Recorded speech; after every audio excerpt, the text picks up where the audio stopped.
Hello everyone, welcome back to my channel Nandita's daily lifestyle with blog. আরও একটা নতুন ভিডিওর সাথে সকলকে ওয়েলকাম জানিয়ে নতুন একটা ভিডিও স্টার্ট করছি। কেমন আছেন আজ আপনারা? আশা করি খুব ভালো আছে, আমিও ভালো আছি। আজ আমি যাচ্ছি আমার পুরো ফ্যামিলি নিয়ে বকখালিতে। আমাদের সকাল 4:30 রানাঘাট থেকে ট্রেন ছিল, সেই ট্রেনটা ধরে আমরা যাবো হচ্ছে শিয়ালদা, তারপরে যাব নামখানার ট্রেন ধরবো। আমরা যখন ট্রেনে উঠেছিলাম একটাও লোক ছিল না, শুধুমাত্র আমরা কজন। আমার পুরো ফ্যামিলি ছিল, আমার মা, আমার মাসি, আমার ছেলে, আমার বোন, দাদা, বৌদি, ভাইপো। এক এক করে সবাই এখানে আস্তে আস্তে ট্রেন যখন ছাড়লো তখন লোক উঠতে শুরু করলো।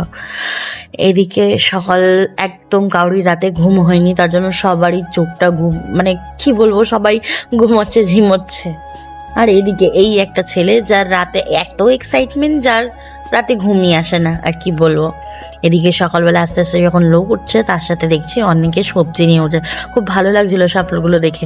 আর এইদিকে এইটাকে দেখুন, তার জন্যই কিন্তু যাওয়া, তার বার্থডেটা ওখানে সেলিব্রেশন করবো বলে। দেখুন একটু দুষ্টুমি করছে কেমন। এটা হচ্ছে আমার ভাইপো, দাদার সাথে এদিকে আরেকজন রয়েছে, তার সাথে দুষ্টুমিটা চলছে। এদিকে সকাল হয়ে গেছে, যেহেতু সকালবেলা কিছু খেয়ে বেরোয়নি, তাই চা আর একটু চিড়ে খেয়ে নিলাম। দেখুন আমরা তো একদম মানে রাত্রিবেলা টাইপে বেরিয়েছিলাম, তো ভোর হয়ে গেছিল। ফাইনালি আমরা চলে আসলাম শিয়ালদা স্টেশনে।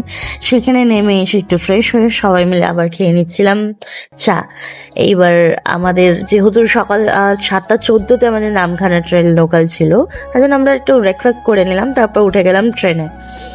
তো ট্রেনটা এত ভিড় হয় প্রত্যেকটা সময়, সেই ভিড়ের মধ্যে যাই হোক আমরা কোনোরকমভাবে জায়গা পেয়ে গেছিলাম। আর এই যে বললাম যে আমরা যেহেতু রাত্রেবেলা ঘুমাতেই পারিনি, আর একজন তো কাঁধে মাথা দিয়ে ঘুমিয়ে একদম কি বলবো, সারা রাস্তা ঘুমাতেই এসছে, কোথায় মেয়ের গায়ে আমার গায়ে। আর এই যে এনারা বসে বসে গল্প করছে, তার মধ্যে পাঁপড়, ঝুড়ি ভাজা, মানে চা উঠেছে, মুখ কাউরির কামাই ছিল না, যে যেরকম পাচ্ছে খেতেই থাকছে, লজেস, পেয়ারা, মানে মুখ কাউরির খালি ছিল না।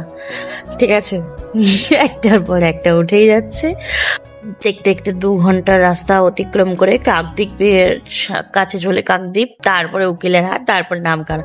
তার মাঝখানেও আমরা কেউ ছাড়িনি, ঘুগনি খেতে শুরু করে দিয়েছিলাম। আর সত্যিই ঘুগনিটা খুব টেস্টি ছিল। ফাইনালি আমরা পৌঁছে গেছি নামখানাতে। এইবার আমরা এখান থেকে অটো করে নেবো, কারণ এখানে যখন যারা নামবেন একটু দেখে নেবেন, অনেকে দামাদার করবে। আপনি যদি টোটোতে যান তাহলে আপনার 40 থেকে 45 মিনিট লাগবে, সেই ক্ষেত্রে আপনার যদি অটোতে যান তাহলে আপনার মিনিমাম 30 মিনিট মতো লাগবে। তো সেইভাবেই সবাই একটু দেখে নেবেন। আমরাও এখান থেকে রিজার্ভ করে চলে গেছিলাম। আর এই যে গঙ্গাসাগরের সব থেকে যে ঘাটটা, মানে ঘাটটা এত সুন্দর লাগছিল, কি বলবো, জাস্ট ওয়াও লাগছিল। এই ঘাটটা পার করেই আমরা ওপারে চলে যাব বকখালির ওদিকে আর কি। দেখুন কত জাহাজ, লঞ্চ দাঁড়িয়ে রয়েছে, খুব ভালো লাগছিল ওই জায়গাটা। মানে সকালবেলায় ভিউটা আলাদা রকম ছিল, মেঘ করেছিল, খুব সুন্দর জায়গাটা, আমাদের খুব ভালো লেগেছিল। তারপরে এই আস্তে আস্তে চলে গেলাম আমরা আমাদের গন্তব্যস্থলের দিকে।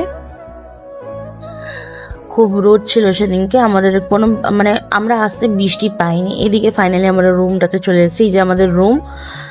ঠিক আছে, আমরা 2টো রুম নিয়েছিলাম। চলুন বাই বাই, আবার আসি নতুন একটা ব্লগ নিয়ে।